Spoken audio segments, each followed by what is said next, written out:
দর্শক, আমরা এই মুহূর্তে অবস্থান করছি বান্দরবান কালাঘাটা গরুহাটে। পবিত্র ঈদুল আজহাকে সামনে রেখে ক্রেতা এবং বিক্রেতা খুবই ব্যস্ত সময় পার করছেন, এমনটাই আসলে আমরা দেখতে পাচ্ছি। এই হাটে পাহাড়ি এবং দেশি গরু চড়া দামে বিক্রি হওয়া সত্ত্বেও ক্রেতারা খুবই সন্তুষ্ট গরু কিনে, আসলে এমনটাই আসলে আমরা জানতে পেরেছি। আমরা ক্রেতা এবং বিক্রেতাদের সাথে কথা বলে বিস্তারিত জানানোর চেষ্টা করব, আমাদের সাথে থাকুন। 3,20,000 বলছিল।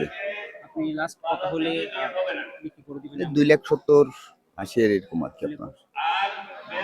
দর্শক, আমরা আসলে যেটা জানতে পেরেছি, এই গরুর দাম আসলে 3 লাখ বলছেন। 2,80,000 হলে এটি আসলে বিক্রি করে দিবেন বলে এমনটা আসলে আমরা জানতে পেরেছি। 1,70,000। 1,70,000। জি, 1,70,000। মানুষের সারা কেমন পাচ্ছে? এই তো 30, 35, 40 এরকম। কত হলে এটা ছেড়ে দিবেন ভাবে? আমার তো বিক্রি করা 55 লাখ। দাম দিয়েছি 2,60,000 টাকা। 2,35,000 হলে ছেড়ে দেবো। 2,35,000 জি, অডিয়েন্স ছাড়া কেমন পাইছিলেন ক্রেতাদের?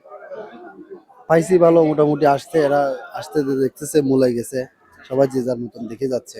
কিন্তু আমি আমার রেট অনুযায়ী হচ্ছে না বলে দিতে পারতেছি না।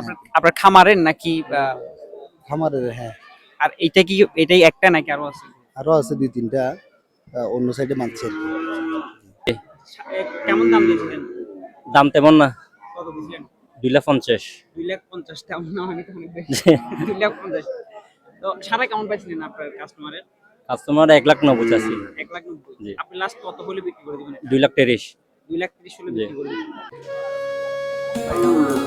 1,30,000 আসিল আমার। এটা আপনার না? জি, আমি এখন নিলাম আর কি। 1,30,000। উনি দিয়েছিল 1.5 লাখ টাকা।